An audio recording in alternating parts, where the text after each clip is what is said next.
Hi అండి, welcome back to my channel. ఈరోజు మన వీడియో వచ్చేసి ఫిబ్రవరి 28న మాఘ అమావాస్య వస్తుంది. ఇలాంటి రోజు అనేది మళ్ళీ రాదు. అమావాస్య అందులోనూ శుక్రవారం కలిసి వస్తుంది.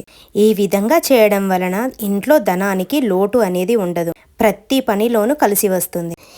ఈ అమావాస్య మాఘమాసంలో వస్తుంది కాబట్టి మనము దీనిని మాఘ అమావాస్య అని అంటాము. శుక్రవారం కలిసి వచ్చే అమావాస్య తిథి చాలా శక్తివంతమైంది. ఈ రోజున లక్ష్మీదేవిని పూజిస్తే విపరీతమైన ఐశ్వర్యం కలిసి వస్తుంది. అందులోనూ శివరాత్రి తర్వాత వచ్చే అమావాస్య ఇంకా పవిత్రమైంది.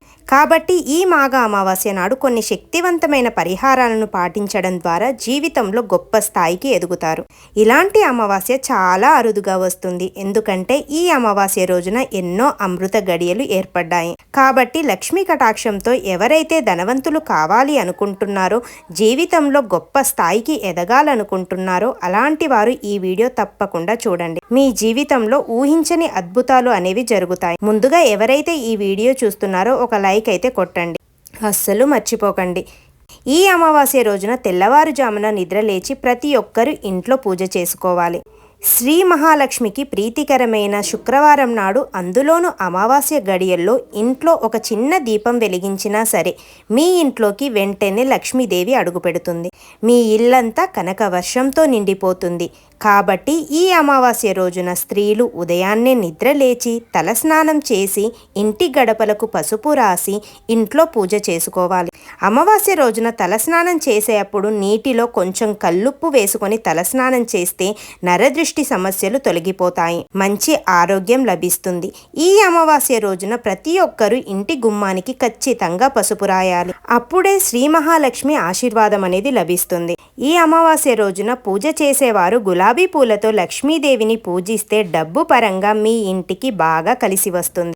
లక్ష్మీదేవికి అత్యంత ప్రీతికరమైన పుష్పాలలో ఎర్ర గులాబీలు ఒకటి. కాబట్టి అమావాస్య రోజున 5 గులాబీ పూలను తీసుకొని వాటిని లక్ష్మీదేవి పటానికి పెట్టి లక్ష్మీదేవి చిత్రపటం ముందు దీపం వెలిగించి అమ్మవారికి నమస్కారం చేసుకుంటే కోరిన కోరికలన్నీ నెరవేరడంతో పాటు మీ కుటుంబానికి సిరి సంపదలు చేకూరుతాయి. ముఖ్యంగా ఈ అమావాస్య రోజున పిండి దీపం వెలిగిస్తే చాలా మంచి జరుగుతుంది. బియ్యం పిండితో ఒక ప్రమిదను తయారు చేసి అందులో నూనె పోసి 5 వత్తులు వేసి లక్ష్మీదేవి చిత్రపటం ముందు దీపం వెలిగించాలి. అత్యంత శక్తివంతమైన దీపాలలో పిండి దీపం ఒకటి. కాబట్టి లక్ష్మీదేవికి ప్రీతికరమైన ఏ అమావాస్య నాడు పూజ గదిలో పిండి దీపం వెలిగించినా వారికి ఆకస్మిక ధన లాభాలు చేకూరుతాయి. తులసి మొక్కల్లో లక్ష్మీదేవి కొలువై ఉంటుంది. శుక్రవారం తులసి మొక్కను పూజిస్తే చాలా మంచి జరుగుతుంది.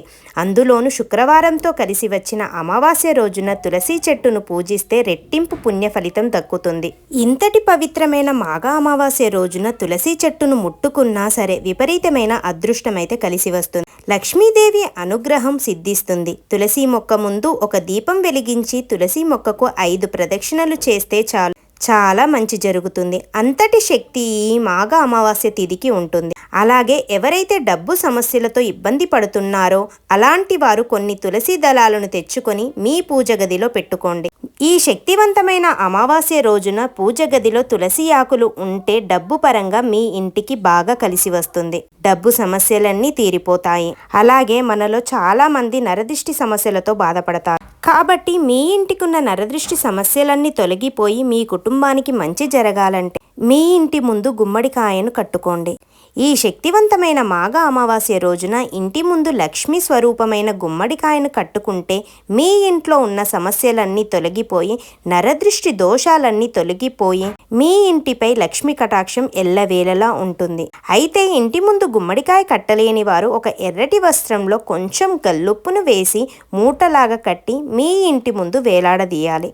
మీ ఇంటికి చాలా మంచి జరుగుతుంది. అన్నిటికంటే ముఖ్యంగా ఈ పవిత్ర అమావాస్య రోజున కాలికి నల్లదారాన్ని కట్టుకుంటే చాలా మంచి జరుగుతుంది. మీ జీవితంలో ఎన్ని సమస్యలున్నా సరే అమావాస్య రోజున నల్లదారం కట్టుకుంటే మీ జాతకంలో విపరీతమైన అదృష్టం కలిసి వస్తుంది. కాబట్టి ఈ అమావాస్య రోజున ప్రతి ఒక్కరూ ఎడమ కాలికి నల్లదారాన్ని కట్టుకోవాలి. అలాగే అమావాస్య రోజున తప్పకుండా మీ ఇంటిని శుభ్రం చేసుకోవాలి. నీటిలో కొంచెం రాళ్ళ ఉప్పును వేసి ఇల్లంతా శుభ్రం చేసుకోండి. ఇలా ఇలా చేస్తే మీ ఇంట్లో ఉన్న నెగిటివ్ ఎనర్జీ అనేది మొత్తం పోయి పాజిటివ్ ఎనర్జీ అయితే వస్తుంది. అలాగే అమావాస్య సాయంత్రం సమయంలో మీ ఇల్లంతా పసుపు నీళ్లు చిలకరించండి. పసుపు నీళ్లు ధనాన్ని ఆకర్షిస్తాయి. బీరువాను లక్ష్మీ రూపంగా భావిస్తాము కాబట్టి ఈ అమావాస్య రోజున మీ బీరువా తలుపులను శుభ్రంగా తుడిచి బీరువా మీద స్వస్తిక్ గుర్తును గీయండి. అమావాస్య రోజున ఈ విధంగా చేస్తే మీ ఇంట్లో లక్ష్మీదేవి స్థిర నివాసం అనేది ఉంటుంది. ఎంతో శక్తివంతమైన ఈ అమావాస్య రోజున గోవుకి ఏదైనా ఆహారం పెడితే సకల దేవతల ఆశీర్వాదాలను పొందవచ్చు. ఎందుకంటే గోమాతలో ముక్కోటి దేవతలు నివసిస్తారని నమ్మకం. ఈ రోజున గోవుకి గడ్డి కానీ పండ్లు కానీ ఏవైనా సరే ఆహారంగా పెడితే మీ కష్టాలన్నీ తొలగిపోయి తరతరాలకు తరగని ఐశ్వర్యం వస్తుందని జ్యోతిష్య పండితులు చెబుతున్నారు. ఇక అమావాస్య రోజున పొరపాటున కూడా బియ్యం, గోధుమలు అలాగే చీపురును కొనకూడదు. అమావాస్య నాడు మాంసాహారాన్ని తినకూడదు. ఈ అమావాస్య రోజున ఇంట్లో చీమలు కనిపిస్తే కొంచెం వాటికి పంచదార వేస్తే చాలా మంచి జరుగుతుంది. అంతే అండి ఈ వీడియో. ఈ విధంగా భక్తి శ్రద్ధలతో అమావాస్య రోజు పూజ చేసుకొని ఆ లక్ష్మీదేవి కటాక్షం ప్రతి ఒక్కరూ పొందాలి. ప్రతి ఒక్కరిపైన ఆ అమ్మవారి ఆశీస్సులు ఉండాలని మనస్ఫూర్తిగా కోరుకుంటున్నాను. ఈ వీడియో కనుక మీకు నచ్చినట్లయితే లైక్ చేయండి, షేర్ చేయండి, కామెంట్ చేయండి. మరిన్ని ఇటువంటి మంచి వీడియోల కోసం నా ఛానల్ని అయితే సబ్స్క్రైబ్ చేసుకోండి. ఓం నమ శివాయ. శ్రీమాత్రే నమః. ఓం నమో నారాయణాయ నమః. శ్రీ మహాలక్ష్మీదేవియే నమః.